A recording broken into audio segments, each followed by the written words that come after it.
A velocidade do mundo tem chamado a atenção.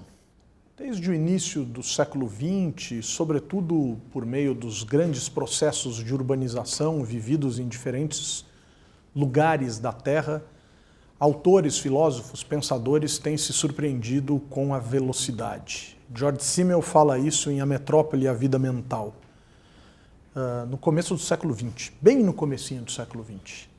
Já mais para metade do século XX, é Charles Wright Mills quem reclama que o mundo está muito rápido.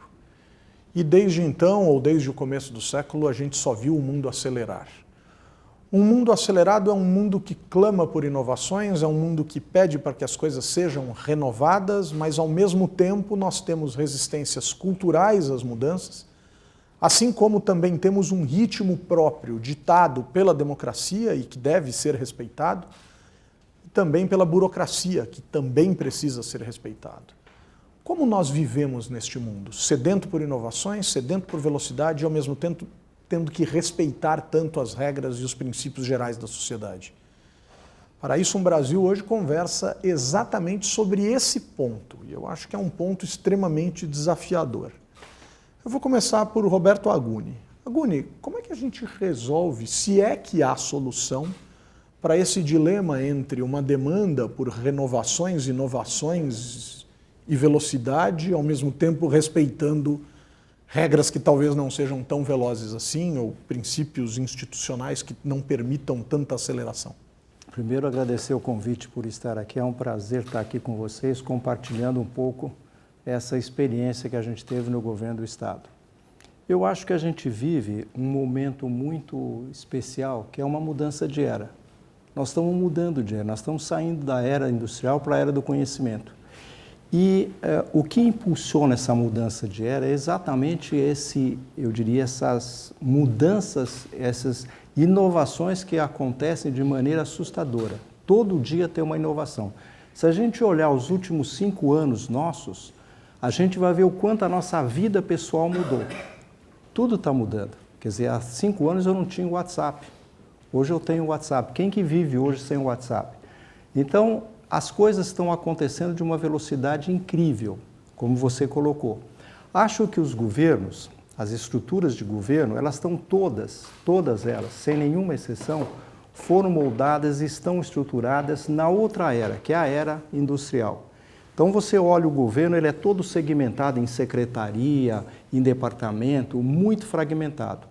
E quando você tem essa mudança acontecendo todo dia, numa velocidade incrível, é necessário mudar um pouco as atitudes. É necessário começar a entender o que está acontecendo. Isso a gente tem alertado o governo, a gente está trabalhando nesse tema de inovação desde 2005, 2006. A gente passou por um momento especial no governo, que é com o surgimento da internet em maio de 95. Essa tecnologia veio mudar completamente a forma como que governo e sociedade se relacionam. Quer dizer, se ela já mudou a vida de todo mundo, principalmente governo e sociedade. A partir daí, todos os governos no mundo inteiro começaram a desenvolver o chamado governo eletrônico. Você estava usando essas novas tecnologias para melhorar o quê? Melhorar seus serviços, melhorar sua relação com a sociedade.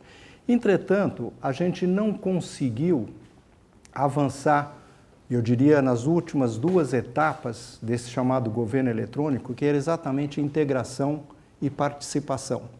Quer dizer, os governos, como ele estava estruturado em outra era, tudo segmentado, dividido, ele não consegue se integrar, ele não consegue enxergar o cidadão como um indivíduo, como uma pessoa. Ele sempre enxerga o cidadão, ora como estudante, ora como motorista, enfim, ele segmenta, assim como o Estado está segmentado, ele segmenta o cidadão. Isso não é mais possível, porque hoje, cada vez mais, o cidadão ele é único e ele requer uma atenção especial. Ou seja, essas mudanças que aconteceram na sociedade acabaram tornando os problemas muito complexos. E para resolver um problema complexo, você precisa de múltiplos conhecimentos. O governo não vai mais resolver os problemas da sociedade sozinho. Ou ele se abre e trabalha junto com a sociedade e juntos resolvem os problemas, ou ele não vai avançar. Então, inovação aí para nós, o conceito de inovação é exatamente a gente está seguindo um pouco o termo de inovação definido em 2003 pelos países da OCDE, que é chamada inovação organizacional. Ou seja, a gente precisa sim usar as novas metodologias, as novas tecnologias, mas não mais, tá certo? Simplesmente trazer essas novas tecnologias em cima da burocracia existente. Senão você só gera automação. É claro que a automação ajudou muito o governo. Quem se lembra do imposto de renda? A gente fazia imposto de renda à mão, num formulário que a gente tinha que correr atrás. Hoje você já tem o seu imposto de renda praticamente pronto na internet. Você, em qualquer lugar, no seu smartphone ou no seu computador, você resolve essa questão. Então, a tecnologia ajudou muito, mas ela não é fundamental, não é o principal. Ela é acessória, ela é uma ferramenta. O que você precisa rever são os processos. E como rever esses processos? Eu acho que você tem que rever com foco no usuário. Não é mais foco no sistema. Você não pode desenvolver as coisas focando nos controles, como o governo faz. Você tem que focar no usuário. Quem é o usuário do serviço? É um cidadão. E o que esse cidadão quer? O que ele precisa? Qual é o meio pelo qual ele quer receber aquele serviço? Então você tem que atualizar o seu processo de trabalho. E aí, desculpe, a gente tem ouvido no governo de que, olha, o governo tem um arcabouço legal que impede a inovação. Não é verdade. Não é verdade. Tá certo? Todo o arcabouço legal do governo, ele diz o que fazer, não diz como fazer. O como fazer depende da forma como você vai trabalhar. Então, a inovação que nós estamos defendendo, primeiro, ela é baseada em alguns princípios e alguns valores. Princípios como governo único para o cidadão único. Não é mais possível o governo enxergar o cidadão segmentado. Ele tem que enxergar o cidadão como único e prestar o serviço de maneira integrada. Não é possível mais, isso foi muito bom em 1997, quando nós criamos o Poupa Tempo, você entrar num espaço onde tem todos os serviços públicos, você ser tratado como cidadão, você ser muito bem tratado, você ter prioridade, você ter acesso a esse serviço de maneira simplificada. Mas não é possível que para você fazer 3 ou 4 serviços, você precisa se identificar 3, 4 vezes. Para você tirar carteira de motorista ou carteira de identidade, você precisa lá colocar seu dedinho lá, fazer sua coleta biométrica. O governo é um só. O governo é único. Então ele tem que tratar o cidadão como único e ele tem que se integrar. Ele tem que trabalhar, compartilhar as coisas. Depois, o outro princípio fundamental é o governo como plataforma, que desde 2011 a ONU tem dito que o governo do futuro é o governo como plataforma. Ou seja, o governo não vai resolver todos os problemas da sociedade. Ele tem que se abrir com a sociedade, ele tem que compartilhar os dados com a sociedade, dar todas as suas informações, os seus espaços para, junto com a sociedade, achar soluções de interesse da sociedade.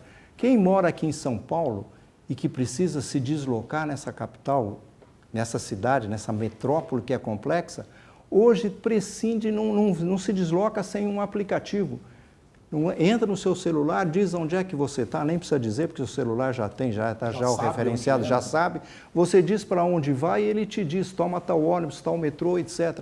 Quem faz esses aplicativos? É a própria sociedade. Alguém fez, colocou numa loja, você baixa, às vezes até de graça, tá certo? E usa. O que a sociedade quer? Quer que o governo disponibilize suas informações, seus dados, como é que funcionam os ônibus, que horário, que linha, e a sociedade mesmo se organiza e presta esse serviço. E assim vai. Quer dizer, você também tem um outro conceito que é hiperlocal. O governo tem que ser hiperlocal. Quer dizer, não dá mais para fazer políticas públicas, educação. Faça uma política de educação genérica para 5 milhões de estudantes, que por trás tem 5 milhões de pais. Os pais têm os problemas de deslocamento, etc. E hoje, conversar com 5 milhões de pessoas é absolutamente tranquilo. A gente tem Facebook, tem o WhatsApp tem no Brasil, mais de 100 milhões de pessoas que utilizam. O que é conversar com 5 milhões de pessoas para saber a necessidade dela?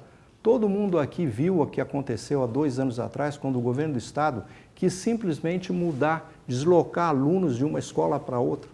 O que aconteceu? Teve que voltar atrás. Por quê? Porque não ouviu os pais, não conversou com os pais de alunos. Então, o governo hiperlocal ele tem que considerar que nas suas políticas públicas, que quem é o usuário dessa política, quem é o beneficiário é o cidadão, e ele tem que ser ouvido, ele tem que participar da construção dessa política. E hoje existem ferramentas, meios, tecnologia suficiente para fazer isso de uma maneira absolutamente tranquila. E o último conceito, quer dizer, a gente fala muito, tá certo, em organização exponencial. Quer dizer, o governo tem que ser uma organização exponencial, o governo tem que atender o cidadão de uma forma excelente, de uma forma excepcional, como a gente diz. Por isso que é a organização exponencial. Tem que trabalhar com eficiência para o governo. O cidadão, quando entrar no poupa-tempo, ele não precisa, se ele quiser 3 ou 4 serviços, bastaria ele colocar o dedo dele, tá certo? E se identificar, e o governo lá atrás deveria ter todas as suas bases integradas, saber exatamente prestar o serviço para aquele cidadão de forma integrada. Eu não preciso me identificar toda vez. Isso significa, tá certo, que a organização precisa criar esses canais, essa maneira de se relacionar com o governo. Então, eu vejo, sim, que a gente tem que aproveitar o momento, as novas ferramentas, as novas tecnologias que estão cada vez mais à nossa disposição. E é interessante porque o servidor público, quando sai do governo, ele é um cidadão. Ele usa todas essas ferramentas com a maior tranquilidade. Usa o WhatsApp, usa tudo isso, usa o Facebook. Agora, por que dentro do governo eu não faço isso, eu não uso isso? Por que eu não utilizo essas novas ferramentas para rever os processos, para criar novos modelos de prestação de serviço, se abrir mais para a sociedade, focar mais? E aí tem ferramentas, tem metodologias como o design, que é o que a Telos, a gente acompanhou a criação da Telos e a gente se sente muito orgulhoso de ver pessoas formadas em administração por uma escola como a Getúlio Vargas e se dedicando a trabalhar para governo, não dentro de governo, tá certo? Mas trabalhar, ajudar o governo a construir melhores políticas públicas, melhores serviços, usando metodologias colaborativas. Eu vou tomar exatamente esse ponto dessa possibilidade de participação, inclusive de fora dos governos, para essa construção, por meio de todas essas tecnologias, mas não só das tecnologias, também por questões de métodos diversos.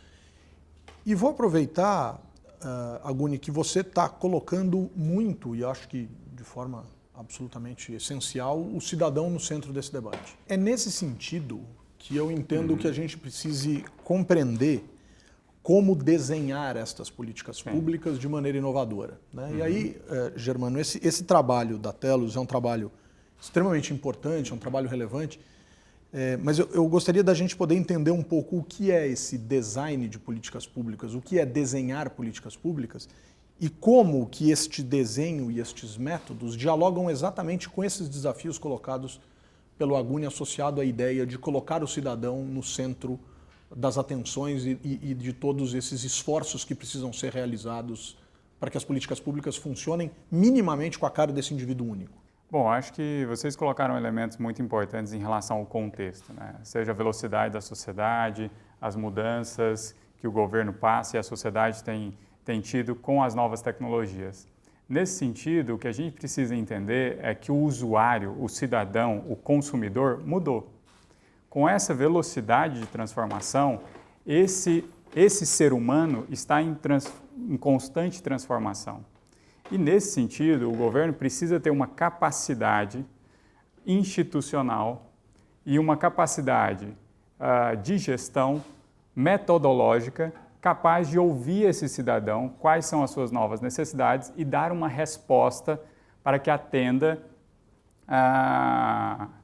suas necessidades cotidianas de vida. Se o governo não consegue dar essa resposta, a gente começa a ter uma crise de representatividade.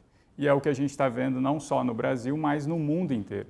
A gente está passando por transformações onde o papel do governo na sociedade está sendo repensado. O cidadão do século XXI, ele é um cidadão hiperconectado. Ele é um cidadão que tem acesso à informação, que ele tem acesso a diferentes tipos de produtos e serviços. E é inevitável, na sociedade tão rápida e tão conectada, ele comparar o que ele vê na sociedade, na sua vida privada, com o que ele consome do governo. O governo, uma vez que ele é um provedor de serviço, em muitas vezes, ele começa a comparar por que aqui isso eu consigo opinar, eu consigo dar o meu like, eu consigo comentar e eles me ouvem e me dão uma resposta e aqui eu não consigo ter uma resposta tão rápida ou tão personalizada.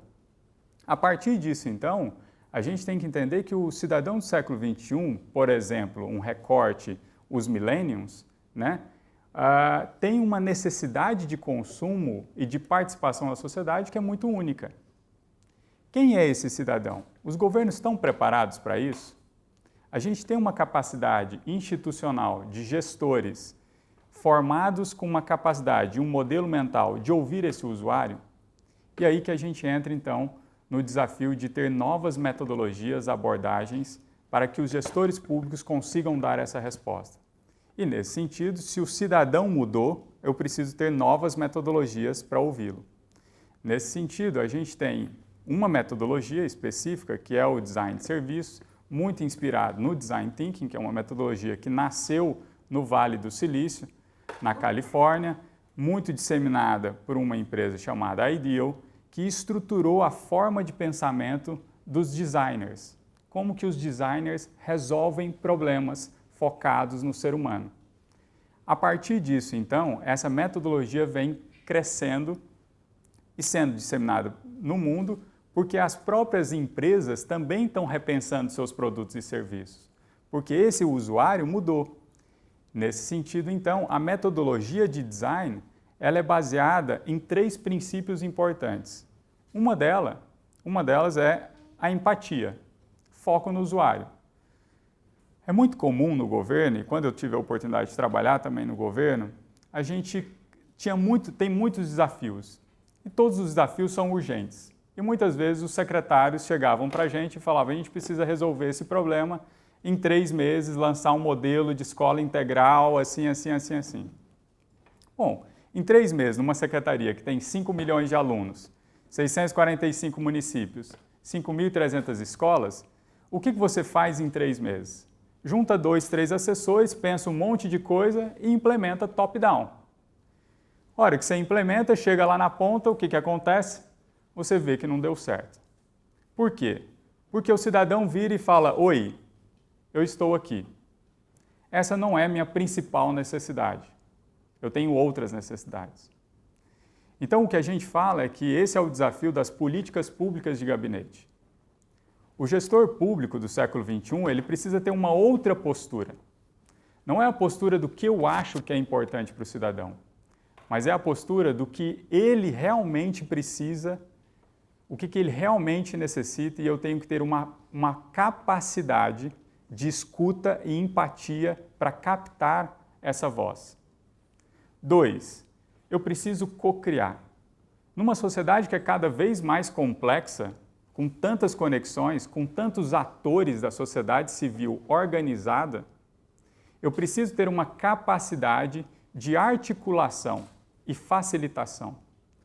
Não necessariamente os desafios públicos precisam ser desafios estatais. Esse é um ponto importante da discussão em relação ao Estado no Brasil. Quando o Agoni fala que outras startups e iniciativas inovadoras estão resolvendo o problema que é públicos, como, por exemplo, de mobilidade urbana, por que o Estado precisa ter o seu aplicativo especificamente? O Estado precisa ter o seu bike sharing ou car sharing?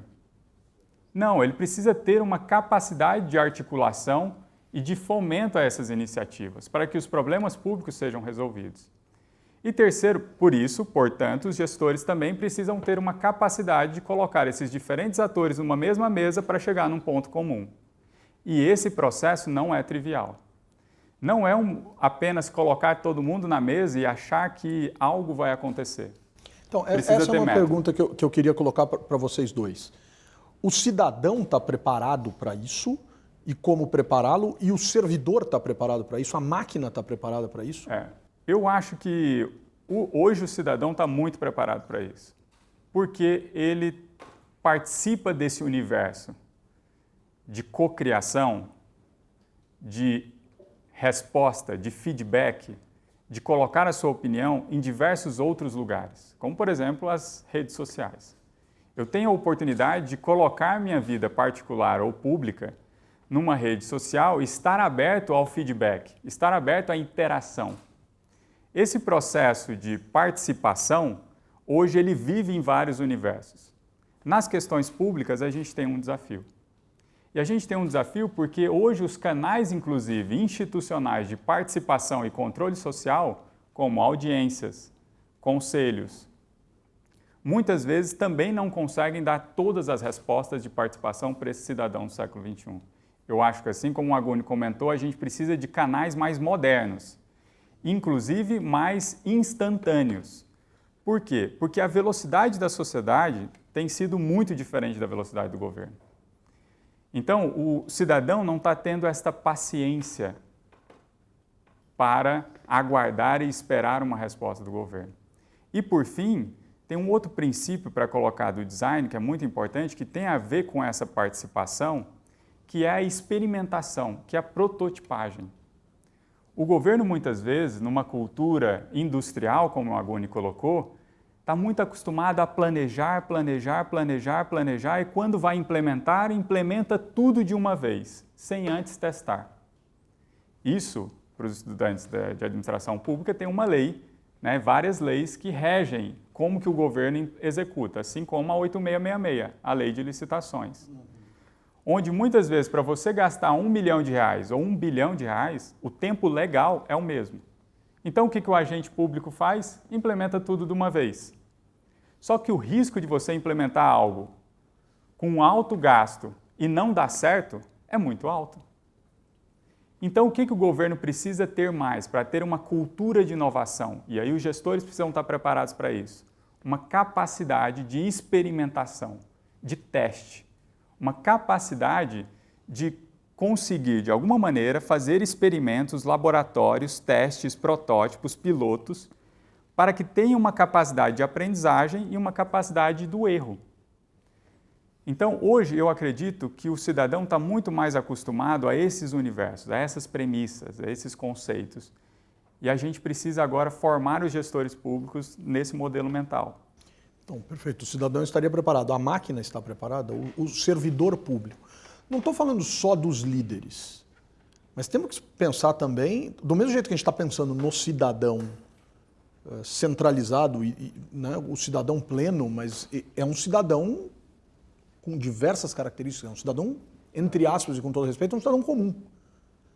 O servidor público padrão, aquele que está lá na ponta atendendo, por exemplo, numa unidade de saúde, o professor numa escola, esse indivíduo está preparado e precisa ser preparado para tudo isso? Não, é fundamental que ele seja capacitado para isso. Quer dizer, quando você entra no governo, vou me ater ao governo do Estado de São Paulo. Nós somos 600 mil servidores. Tá certo? A idade média, 50 anos.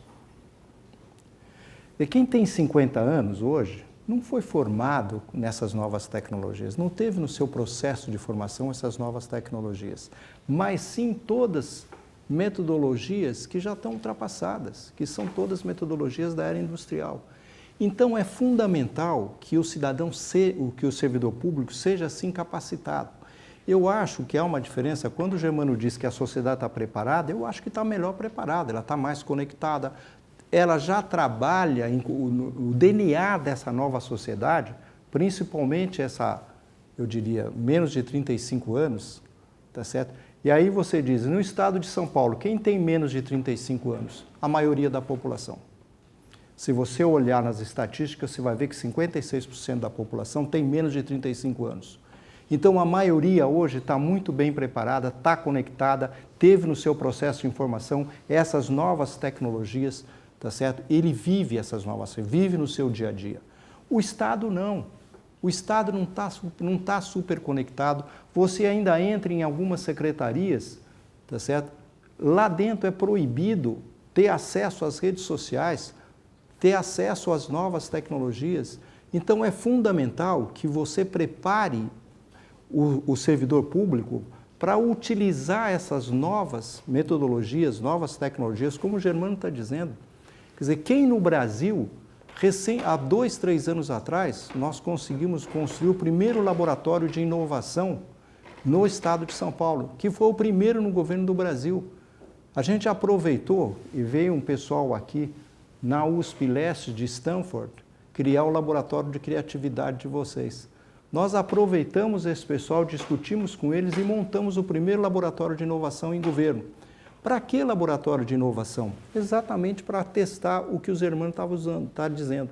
Você tem que usar novas metodologias, não adianta reunir todo mundo numa sala, sociedade, governo, e achar que vai sair uma ideia brilhante. Você tem que ter método de trabalho, você tem que ter ferramentas. Você precisa incorporar isso, que é a metodologia do design de serviço, que tem por si só, tá certo? A metodologia tem uma fase que é a experimentação. Eu vou prototipar, eu tenho uma boa ideia, tenho em fase da empatia, escuto as ideias, seleciono uma conjunto, testo aquilo lá, testo, mesmo que seja em laboratório, por isso que é o nome de laboratório. Testo, e se testado, depois eu vou para a prática, faço um piloto, depois expando. O governo não pode errar, a gente tem lá dentro o princípio de que nós não podemos errar. Como que não podemos errar? A gente vive errando. Olha as manifestações desde 2013 nas ruas. O que as manifestações estão dizendo para nós, governo? Não estamos de acordo com o que vocês estão fazendo. Quando o povo saiu à rua e disse queremos o padrão FIFA, o que ele estava querendo dizer? Quer melhores serviços, quer serviços de qualidade. Não tem sentido, olha, eu estou falando do estado de São Paulo, não tem sentido você entrar no poupa-tempo, fazer 3 serviços e ter que se identificar 3 vezes. Não tem sentido algum. E olha que a gente está falando de alguma coisa que ainda agrada ao cidadão, né? Quer dizer, não, imagina as eu estou coisas, falando de né? uma coisa que tem acima de 95% de aprovação de ótimo e bom. Perfeito. Pesquisa anual feita pelo Poupa-Tempo, que é o melhor serviço público do Brasil. É copiado no mundo inteiro. Portugal veio aqui para levar e criou lá o serviço dele, e tipo Poupa-Tempo. Todo mundo usa esse padrão de serviço. Nós fomos buscar exemplo na Inglaterra, na Alemanha, para criar o nosso Poupa-Tempo. Mas ele precisa evoluir. Como você disse, a sociedade muda muito rapidamente. Nós não estamos mudando. Você entra no Poupa-Tempo CE, ele está muito parecido com o que foi inaugurado em 97. Vamos fazer 20 anos agora. Ele precisa mudar. Ele precisa incorporar essas novas tecnologias, novas metodologias. Por isso, com certeza, o servidor público precisa ser melhor capacitado. Por isso que quando a gente implementou o programa de inovação em governo, a gente trabalhou em 5 dimensões. A primeira dimensão é cultura. É claro que você precisa mudar a cultura. Quando você tem servidor com 50 anos, ele é formado, ele já tem uma cultura própria, você precisa mudar isso. Então a gente dá exemplos de palestras, eventos como este, nós temos um parecido que é o Inova Day. Quem quiser assistir, Inova Day, basta colocar no Google lá o Inova Day que eles te remetem a esse evento. É lá no auditório da Secretaria da Fazenda, é aberto, é televisionado, é transmitido pela internet no site do Inova Day. E simplesmente a gente está trazendo experiências concretas do setor privado, do setor público, mostrando que é possível fazer as coisas de forma diferente. É possível prestar serviço de maneira diferente. É possível a cocriação, sim. É possível foco no usuário, sim. Portanto, é possível inovar, sim, no setor público. A gente trabalha na outra dimensão, que é a capacitação. Por quê? Porque é exatamente o que o Germano falou. Eu preciso preparar esse servidor para sentar numa mesa e discutir, ouvir. O governo não tem o costume de ouvir. Ele fala muito, mas ouve muito pouco. A gente precisa ouvir mais. Bom, por que a gente precisa ouvir? Porque qualquer problema hoje é de grande complexidade. Os problemas foram mudando. Eles eram simples, passaram para complexos e agora passaram para complicados e agora estão complexos. Para entender a complexidade de um problema, eu preciso de visões diferentes. Por isso que o foco é no usuário daquele serviço, ele tem que estar presente, ele tem que dizer. Como a gente deu o exemplo da educação, como é que eu mudo uma política educacional? Como é que eu desloco um aluno de uma escola sem ouvir o pai dele? E não tem sentido mais. Então eu preciso usar esses métodos. E eu não preciso implementar tudo de uma vez. Janeiro de 2 anos atrás, a partir de janeiro mudou a escola. 300 mil crianças vão ser afetadas. E como é que eu não ouço essas 300 mil crianças, os seus pais? E ouvir a coisa mais simples do mundo com as novas metodologias. A outra dimensão, tá certo? É projetos. Eu tenho que desenvolver projetos, mostrar para o servidor público que é possível sim fazer esses projetos, aplicar essas metodologias dentro do governo. Então eu tenho que trabalhar em projetos específicos. A outra dimensão é tecnologia. Eu preciso estar sempre pesquisando o que está acontecendo no mundo. O governo não pode ficar fechado como ele é fechado, fazendo as suas práticas como se a sociedade não tivesse mudado. Você vê serviços que são prestados igualzinho de anos e anos atrás. E a resposta é porque é assim. É porque a lei manda. Lei é para ser alterada. Decreto é para ser alterado.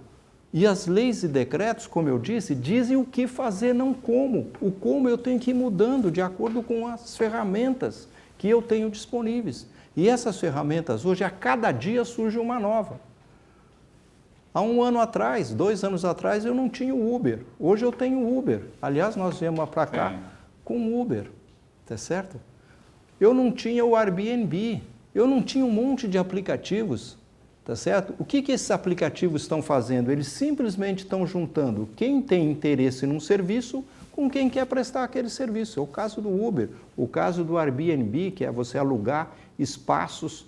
Você vai viajar para uma cidade, você entra no portal e hospedagem. Tem muitas famílias que hospedam pessoas, oferecem seu apartamento. A gente viu aqui na Olimpíada, famílias que saíram dos seus apartamentos e alugaram seus apartamentos na época da Copa, da Olimpíada.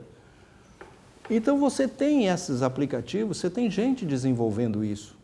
O que o governo precisa fazer aí é dar condições, articular com a sociedade, fazer parcerias. Ah, mas parceria é proibido. Onde é que está a proibição de parcerias? A gente acabou fazendo no governo um evento chamado PitGov. O que é o PitGov? A gente sabe que tem garotos, aí tem pessoas que desenvolvem aplicativos. PitGov aí é aplicativo, eu estou falando de startups, que são pequenas empresas que acham uma solução brilhante. O Facebook nasceu de uma startup.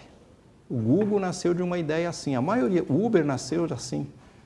Então a gente abriu. O que o governo fez? O governo simplesmente disse: eu tenho problemas ou dificuldades nessas áreas. Fez desafios. A sociedade apresentou soluções. O governo testa essas soluções, é claro. Você pode fazer um convênio e testar soluções. E depois você acha um jeito, tá certo? Estuda aquele modelo de negócio que aquela startup propõe e acha uma maneira de fazer a aquisição. O que o governo precisa mudar é que ele não pode olhar para a sociedade e encará-la como fornecedora. E aí aplicar a Lei 866. Eu não estou comprando.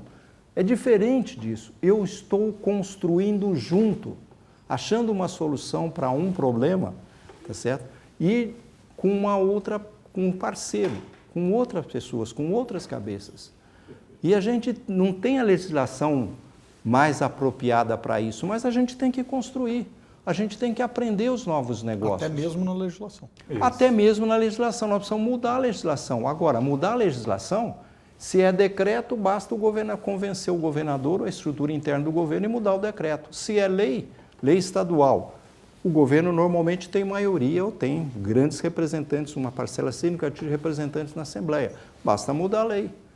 Nada, a lei não é eterna. A lei exatamente foi feita para regular um momento da sociedade. E ela precisa ser alterada a cada momento, porque a sociedade está mudando e muito rapidamente, como a gente falou no início. Portanto, a legislação precisa ser alterada também. Nesse sentido, a gente está falando bastante aqui, está dando bastante exemplos pela vivência, enfim, da questão estadual.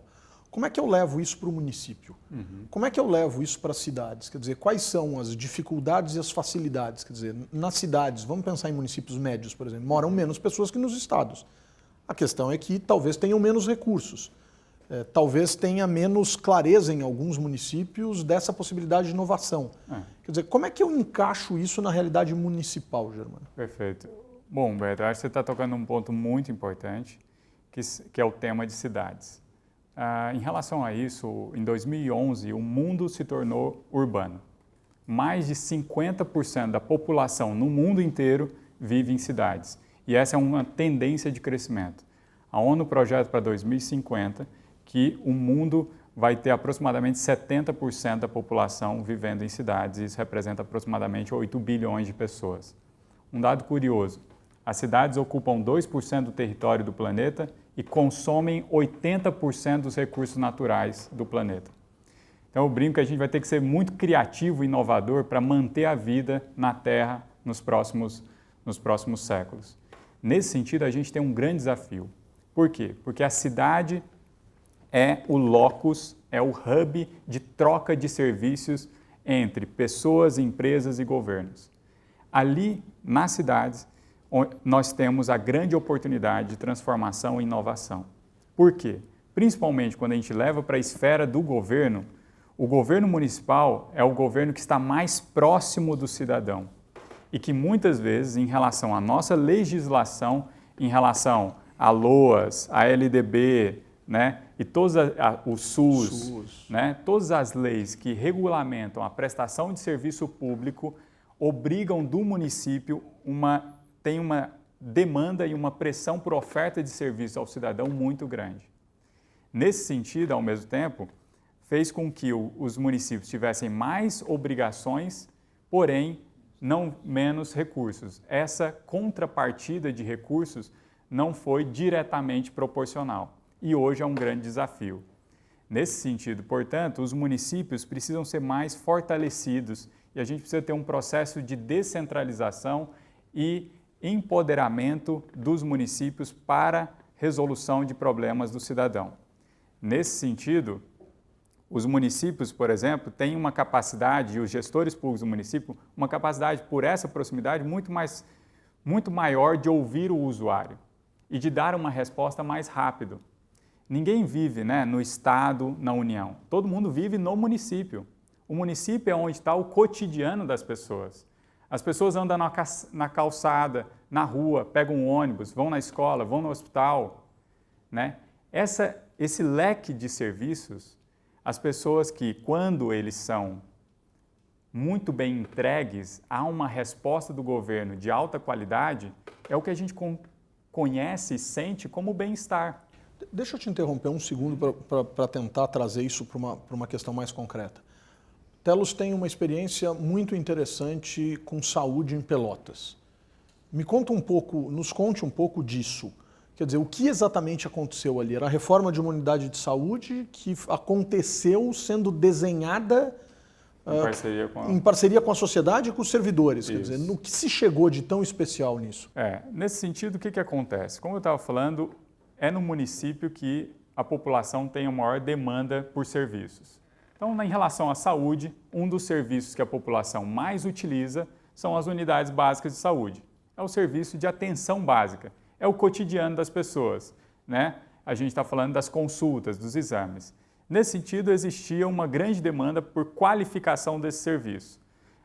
Um serviço muito mal, né, na época prestado, e a população, quando a gente fez uma pesquisa, fomos ouvir, o usuário falou: queremos, né, hospitais no qualidade padrão FIFA, mas queremos ser mais bem acolhido. Não adianta ter só a oferta de serviço, a gente quer uma qualidade de serviço. Queremos chegar na unidade e ser bem recebido, ter uma unidade limpa, ter agilidade e respostas rápidas. Nesse sentido, o design, utilizando a metodologia de design de serviço, nós começamos então a fazer um amplo processo de cocriação com a sociedade civil, chamando os próprios usuários, ONGs, institutos que atuam em Pelotas com saúde, junto com as universidades, e a partir disso, então, a gente começou a cocriar também com servidores. Fizemos, por exemplo, experiências empáticas. Eu gosto de falar muito sobre isso, por quê? Muitas vezes fica o cidadão exigindo do servidor e o servidor exigindo do cidadão, mas ninguém se escuta. Então, o que nós fizemos? Criamos um workshop que a gente colocava o cidadão no lugar do servidor e o servidor no lugar do cidadão, para eles sentirem. Os médicos esperavam aproximadamente 5 horas na fila. Nós colocamos, o cidadão esperava 5 horas na fila, nós colocamos os médicos para esperarem 5 horas na fila, para eles sentirem qual é a experiência do cidadão ao utilizar o serviço. E isso começa a mudar a perspectiva. A partir disso, então, depois de um amplo estudo sobre o que estava acontecendo de mais inovador no Brasil e no mundo, ouvindo os usuários, começamos a criar ideias e soluções. Brainstorming. Todos podiam colocar o que eles gostariam que aquela UBS se transformasse. Depois disso, colocamos isso em maquetes, em Legos, em 3D, para prototipar, para experimentar. Depois de feito isso, nós tivemos a oportunidade, então, de fazer a reforma em uma unidade. O teste. O teste, o piloto, o protótipo. A partir desse teste, em parceria com a sociedade civil, no primeiro projeto, 97% do investimento inicial foi feito via sociedade civil. E depois, e a diferença, o governo, depois que deu certo, a população gostou, aprovou e as soluções deram as respostas para o cidadão em relação ao acolhimento, agilidade, eficiência, o governo decidiu escalar o modelo. E foi de 1 e agora vai para 5 unidades em Pelotas. É isso que nós falamos sobre experimentar, sobre testar, fazer junto. O que acontece? Isso cria um efeito muito positivo com a sociedade, porque uma vez que a sociedade se sente escutada e participa do processo, isso tem um ativo muito grande. Por quê? Porque a sociedade vai cuidar daquela unidade. Transformação cultural expressiva. Transformação cultural. É o que a gente brinca no Telos, que é o efeito foi nós que fez. Nós estamos juntos. Exato. Boa. O efeito que nós transformamos. O sentimento de apropriação em relação àquele serviço público é transformado.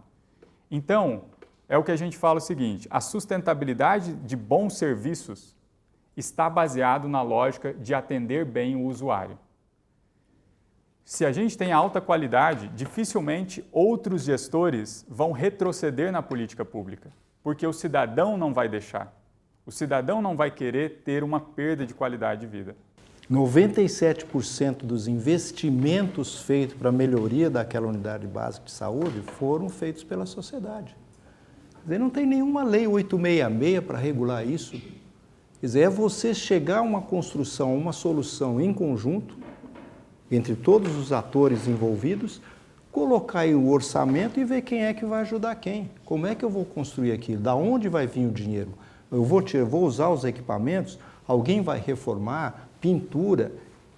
Veja, a sociedade colaborando, por isso que a gente diz, o governo tem que ter a consciência de que ele não vai resolver os problemas da sociedade sozinho, nunca mais. A lógica da parceria.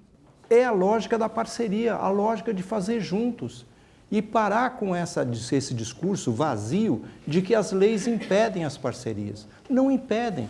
Essa experiência que o Germano relatou, a gente teve a oportunidade de conhecer em Pelotas, é o exemplo claro. Quer dizer, você mudou tudo, mudou o layout da unidade básica, mudou a cor, mudou a forma, mudou até a televisão da recepção. Por quê? Coloca um médico esperar 5 horas sentado numa cadeira, para ele pensar 5 horas e entrar numa sala de um médico e ser atendido por 5, 10 minutos. Tem que mudar. Faz o pré-agendamento, faz outras soluções que nós temos ferramentas gratuitas na internet que possibilitam essas coisas. Então, essa construção nós fizemos juntos, tá certo? É que vai garantir a sustentabilidade. E, portanto, esse exemplo mostra que é perfeitamente possível mudar a forma de prestar serviços públicos no Brasil. Desde que você foque no usuário, desde que você use metodologia. Agora, para isso, tem que ter metodologias, ferramentas apropriadas, usar a tecnologia que está a nosso dispor. A nosso dispor. Muito bom. Desafiador? Claro que sim, mas absolutamente possível. Recebemos aqui Roberto Aguni, Germano Guimarães e falamos sobre inovação no setor público. Obrigado, Aguni. Obrigado, Germano. Obrigado. Obrigado.